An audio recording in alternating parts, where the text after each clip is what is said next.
21শে জুলাই শহীদ সমাবেশকে সফল করতে রানাঘাট ১ নম্বর ব্লক তৃণমূল কংগ্রেসের পক্ষ থেকে রামনগরে একটি বেসরকারি লজে কর্মী সভা অনুষ্ঠিত হলো। এই সভায় উপস্থিত ছিলেন রানাঘাট জেলা তৃণমূল কংগ্রেসের সভাপতি দেবাশিস গাঙ্গুলি, বিধায়ক ডাক্তার মুকুটমণি অধিকারী, তৃণমূলের সাধারণ সম্পাদক তাপস ঘোষ, পঞ্চায়েত সমিতির সভাপতি প্রদীপ ঘোষ, তাপস বিশ্বাস সহ বিভিন্ন পঞ্চায়েত প্রধান সহ স্থানীয় নেতৃত্ব কর্মী সমর্থক উপস্থিত ছিলেন।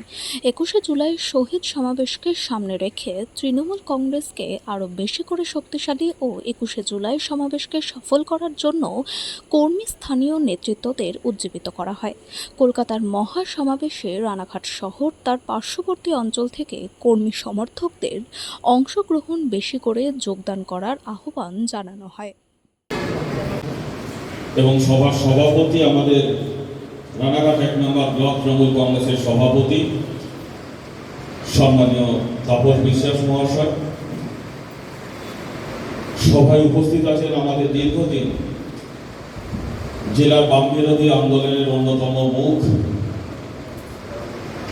রানাঘাট পঞ্চায়েত সমিতির দীর্ঘ ২০ বছরের সভাপতি, জেলা তৃণমূল কংগ্রেস কমিটির মমতা বন্দ্যোপাধ্যায়ের উন্নয়নের কথা তুলে ধরবে, কেন্দ্রীয় সরকারের মোদী সরকারের ব্যর্থতাকে বুথে বুথে পাড়ায় পাড়ায় তুলে ধরবে।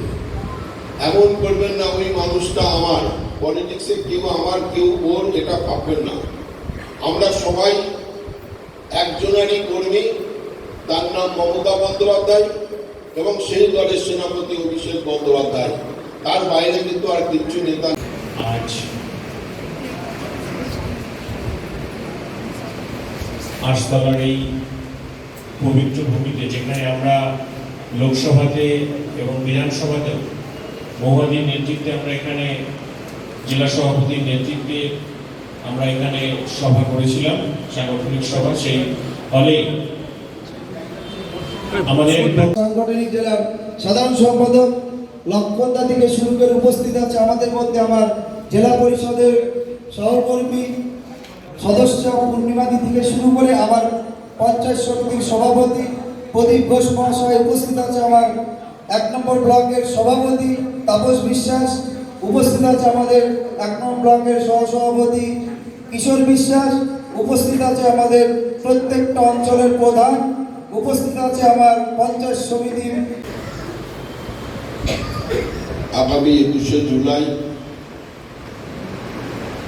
গোটা বাংলা সহ ভারতবর্ষের তৃণমূল কংগ্রেস কর্মীদের কাছে একটা ঐতিহাসিক দিন। সেই ২১শে জুলাই ১৩ জন শহীদের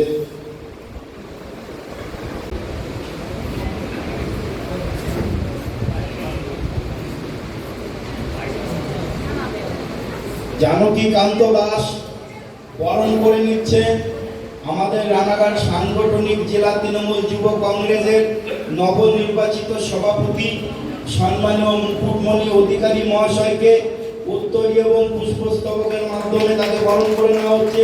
প্রত্যেকে হাততালিতে অভিনন্দন জানাবেন। আয়োজন করা হয়েছে। প্রথমেই আমি আমার নেত্রী, জননেত্রী, আমাদের সকলের অভিভাবিকা, ১০,৫০,০০,০০০ মানুষের সুখ দুঃখের সাথী, পশ্চিমবঙ্গের উন্নয়নের কাণ্ডারী, সর্বধর্ম সমন্বয়ের সাধিকা মমতাময়ী মমতা ব্যানার্জি, মাননীয় মুখ্যমন্ত্রীকে, এবং আমার নেতা, জননেতা, আমাদের সকলের পথপ্রদর্শক, যুব সমাজের হৃদস্পন্দন, ভবিষ্যৎদর্শী নেতা সাংসদ অভিষেক ব্যানার্জিকে অসংখ্য অভিনন্দন জানাই, অসংখ্য শুভেচ্ছা। আমাদের তো এটা প্রত্যেক বছরই ২১শে জুলাই এটা তৃণমূল কংগ্রেস কর্মীদের কাছে একটা আবেগ। ২১শে জুলাই আমাদের যে শহীদ তর্পণ সভা ১৯৯১ সালে যে ঘটনাটা ঘটেছিল আমাদের কলকাতার ধর্মতলাতে, মমতা বন্দ্যোপাধ্যায়ের অসাধারণ আন্দোলন, বেশ কয়েক দফা দাবি নিয়ে আন্দোলনকে ভয় পেয়ে তৎকালীন বামফ্রন্ট সরকার শান্তিপূর্ণ আন্দোলনের উপর নির্বিচারে গুলি চালিয়েছিল। আমাদের 13 জনা সহকর্মী পুলিশের বুলেটে মারা গেছিল। আজও পর্যন্ত বাংলার মাননীয় মুখ্যমন্ত্রী মমতা বন্দ্যোপাধ্যায় ওই দিনটা তাদের প্রতি শ্রদ্ধা জানাতে শহীদ সমাবেশ করে। সেই শহীদ সমাবেশ আগামী 21শে জুলাই, তারই প্রস্তুতি সভা আজকে রানাঘাট 1 নম্বর ব্লক তৃণমূল কংগ্রেসের পক্ষ থেকে। নদিয়া থেকে বাবুয়া ব্যানার্জির রিপোর্ট, প্রথম আলোর বার্তার পর্দায়। সঙ্গে থাকুন, ভরসা রাখুন।